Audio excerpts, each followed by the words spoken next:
Hari ini karena kita mulai startnya Ramadan, mari kita berniat untuk berazam melaksanakan seluruh agenda rangkaian ibadah di bulan ini dengan sebaik-baiknya. Setelah kita diberikan kesempatan oleh Allah untuk sampai di bulan ini, maka jangan kita sia-siakan untuk melaksanakan berbagai macam perintah Allah Subhanahu wa taala. Di antara panduan kita melaksanakannya adalah tentunya surah Al-Baqarah dari 183 sampai 187. Surah Al-Baqarah itu merupakan panduan umum yang sangat lengkap tentang kewajiban, dasar kewajiban kita berpuasa. Di situ juga siapa orang yang diperintahkan dan diwajibkan untuk berpuasa. Di situ juga ada tujuan besar dari kita berpuasa. Di situ juga ada eh, orang-orang yang boleh tidak berpuasa. Ada juga amal-amal yang sebaiknya kita lakukan di saat kita berpuasa dan seterusnya dan seterusnya. Banyak aturan-aturan yang perlu untuk kita kaji, kita pelajari sehingga amaliyah kita selama Ramadan ini betul-betul on the track. Ya, betul-betul kita tujuannya adalah untuk mendapatkan la'allakum tattaqun. Semoga kalian bertakwa. Semoga kita semua bertakwa. Itu tujuan utama yang ditetapkan oleh Allah Subhanahu wa taala kepada kita dalam berpuasa ini. Ya ayyuhalladzina amanu kutiba alaikumus shiyam kama kutiba alal ladzina min qablikum la'allakum tattaqun. Semoga kalian bertakwa. Hadirin sekalian, harinya pendek. Ayyam ma'dudat. Ayyam ma'dudat artinya betul-betul hari itu berbilangnya tidak panjang. Cuman 29 atau 30 hari saja. Tetapi targetnya besar, yaitu la'allakum tattaqun. La'allakum tattaqun. Yang oleh Allah Subhanahu wa taala, takwa itu adalah inna akramakum indallahi atqakum. Sesungguhnya yang paling mulia di antara kalian di sisi Allah Subhanahu wa taala adalah orang yang bertakwa. Ini gelar paling mulia, paling bergengsi, paling dimuliakan oleh Allah Subhanahu wa taala. Tetapi Allah Subhanahu wa taala memberikan kepada kita, Allah Subhanahu wa taala memberikan kepada kita waktu 30 hari atau 29 hari untuk mencapai tujuan tersebut. Berarti ini waktu tidak boleh kita sia-siakan. Terlalu pendek, terlalu mahal hari-hari ini untuk kita sia-siakan dengan amalan-amalan yang tidak penting. Nah, oleh karena itulah hadirin sekalian, sebagai gambarannya, kalau secara reguler, secara reguler ini bulan puasa, terutama nanti pada saat Lailatul Qadar, Allah Subhanahu wa taala menyatakan bahwa Lailatul Qadri khairun min alfi syahr. Bahwa Lailatul Qadar itu lebih baik dibandingkan 1000 bulan. Lebih baik, bukan sama dengan. Lebih baik dibandingkan 1000 bulan. Sekitar 83 tahun 4 bulan itu lebih baik daripada itu. Secara reguler ini kan asbabun nuzulnya adalah Rasulullah Shallallahu Alaihi Wasallam menceritakan tentang amalan umat terdahulu yang beribadah itu 1000 bulan itu tidak bermaksiat kepada Allah Subhanahu Wa Taala. Ya, jadi mereka beribadah 1000 bulan tanpa bermaksiat kepada Allah Subhanahu Wa Taala. Para sahabat ya menginginkan sekali terkagum-kagum dengan amalan tersebut. Ternyata Allah Subhanahu wa taala menghadiahkan kepada kaum muslimin ada satu waktu yang kalau amal kita lakukan itu berbanding lebih baik dibandingkan 1.000 bulan. Saya menyebutnya ini adalah program intensifikasi, ya, program intensifikasi. Yang itu program reguler itu, yang kita mungkin nggak sampai umur kita untuk bisa beribadah selama selama 1.000 bulan, nggak sampai umur kita untuk beribadah segitu. Itu umur ibadah. Nah, ternyata ada 1 bulan saja diintensifkan oleh Allah, difokuskan oleh Allah. Silahkan kalian maksimalkan ini untuk mendapat gelar tertinggi di sisi Allah Subhanahu wa taala. La'allakum tattaqun. Semoga kalian bertakwa kepada Allah Subhanahu wa taala. Hadirin, rahimakumullah, inilah yang harus kita kejar. Target ini yang harus kita kejar. Bagaimana kita ingin menjadi orang yang bertakwa? Cirinya adalah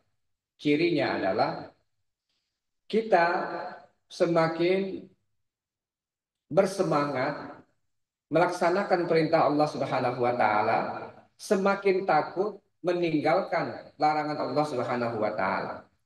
Dan puasa mengajarkan, mendidik kita untuk melakukan hal tersebut. Betul-betul la'allakum tattaqun itu memang dilatih selama bulan suci Ramadan. Masya Allah, luar biasa. Kita dibukakan pintu surga oleh Allah. Yang oleh para ulama dikatakan dibukakan pintu surga artinya adalah satu, memang pintu surga dibuka secara hakiki.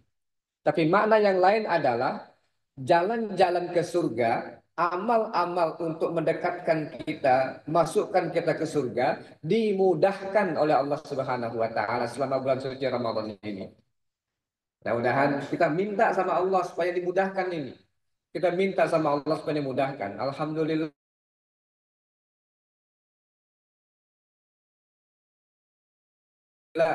kita biskan dari mujahidin tadi sejak malam pertama sampai akhir, nanti ada tambahan kalau mau sholat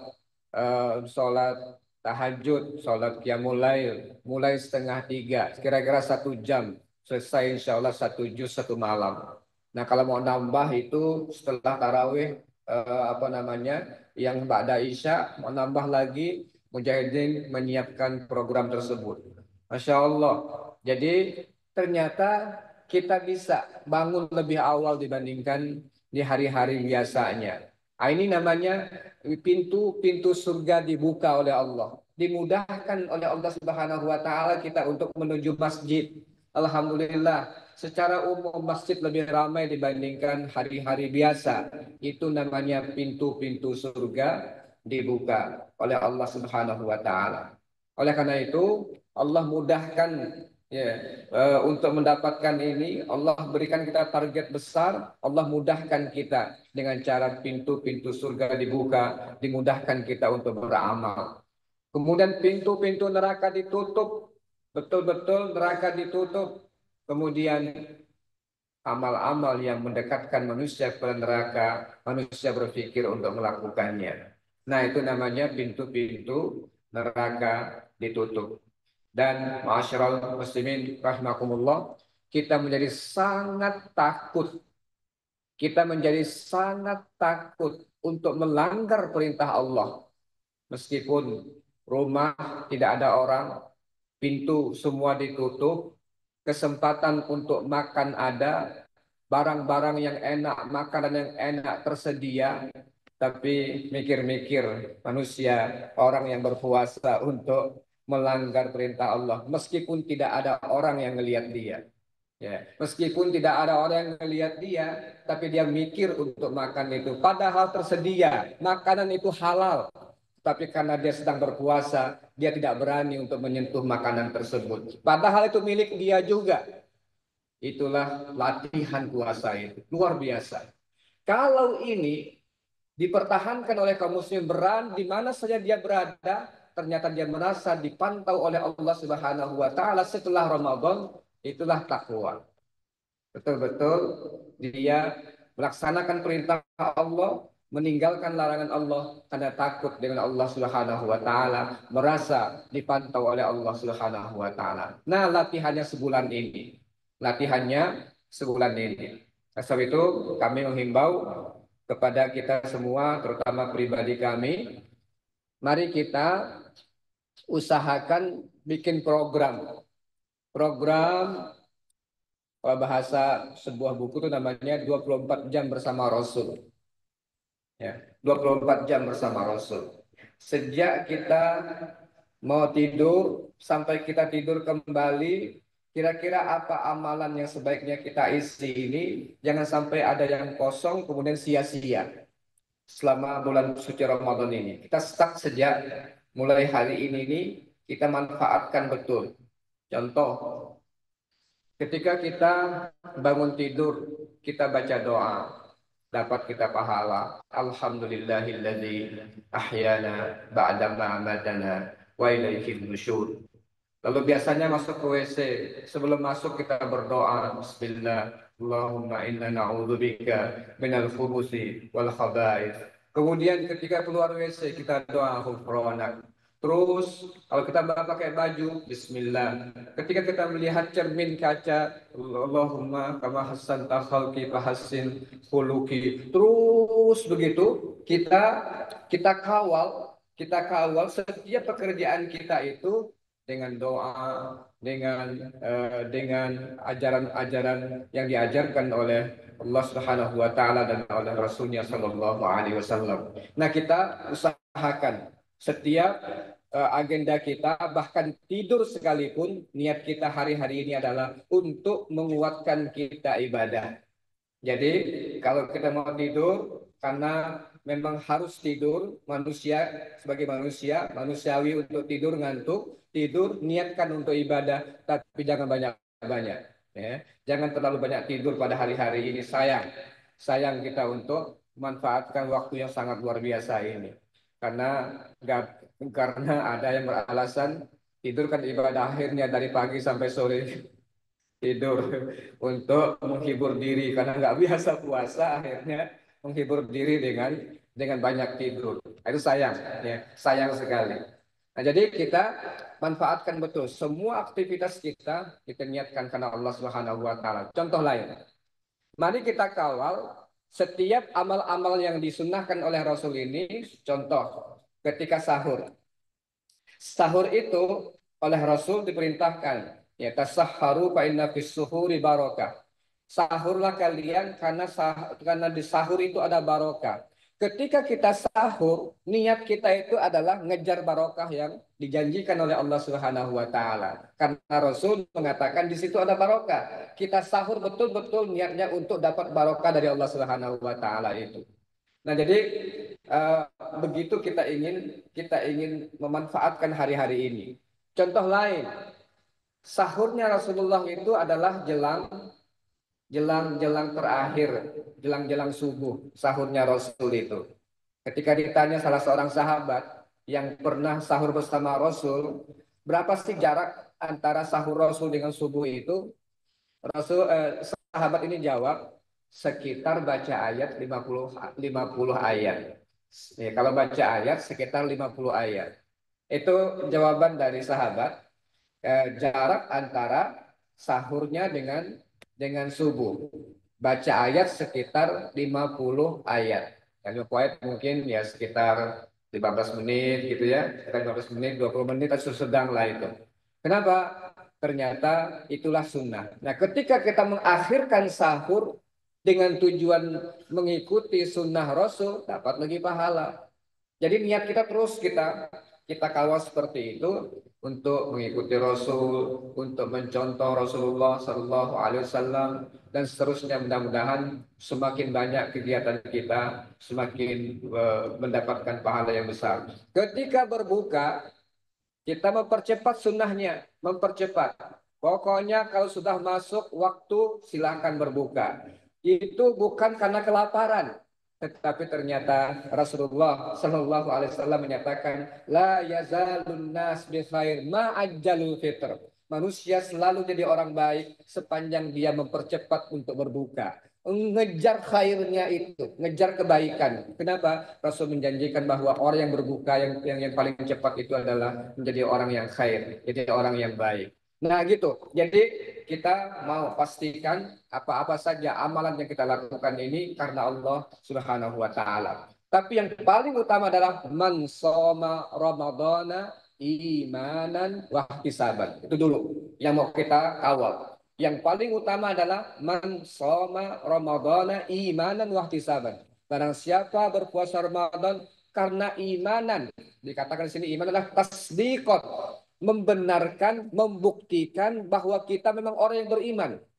Ketika dipanggil ya ayyuhalladzina amanu, apa bukti beriman? Kutiba alaikumusiyam, kalian diwajibkan puasa. Ketika aku diwajibkan oleh Allah Subhanahu wa taala berpuasa, maka aku penuhi panggilan Allah untuk berpuasa. Aku berpuasa ini untuk memenuhi panggilan Allah. Nah, begitu. Niat kita berpuasa setiap hari untuk memenuhi panggilan Allah. Saya berpuasa untuk memenuhi panggilan Allah, untuk memenuhi panggilan Allah. Begitu. Niat kita terus kita kawal dengan begitu. Wah, hisaban dan ikhlas karena Allah. Begitu juga dengan man qama Ramadan. Barang siapa yang melakukan qiyamul lail, yaitu tarawih di bulan Ramadan, karena memenuhi panggilan Allah. Aku hadir untuk memenuhi panggilan Allah. Aku hadir untuk memenuhi panggilan Allah. Bukan tidak nyaman lah. Kawan semua buat tarawih tapi kita tak ada. Kayak gitu itu udah lain lagi ininya, ya. Kalau sudah niat kayak begitu, tapi imanan wahtisaban. Saya datang hadir untuk memenuhi panggilan Allah. Seperti itulah kita niatkan setiap hari, baik puasa kita, tarawih kita, dan terakhir adalah man qama lailatul qadri imanan wa ihtisaban. Barang siapa yang nanti melakukan qiyamul lail, tarawih atau tahajud pada malam-malam Lailatul Qadar karena memenuhi panggilan Allah, ghufira lahu ma taqaddama min dzambi. Yang kita kejar memang adalah ampunan Allah Subhanahu wa taala terhadap semua dosa yang telah pernah kita lakukan. Mudah-mudahan Allah Subhanahu wa taala berikan taufik kepada kita. Mudahan demi kemudahan melaksanakan amal ibadah di bulan suci ini, Ramadan hadir dalam keadaan selamat, aman, kita pun dalam keadaan selamat, sehat walafiat sehingga kita bisa melaksanakan ibadah dengan sebaik-baiknya. Doakan saudara kita yang kondisinya kurang aman hari ini seperti di Gaza pada hari ini, meskipun sudah ada gencatan senjata, tapi tetap aja masih banyak sekali hal kesulitan untuk beribadah berpuasa. Doakan mereka, bantu mereka, kita sama-sama solidaritas. Mudah-mudahan mereka pun bisa berpuasa dengan sebaik-baiknya juga. Aku qouli hadza wa astaghfirullah li wa lakum. Assalamualaikum warahmatullahi wabarakatuh.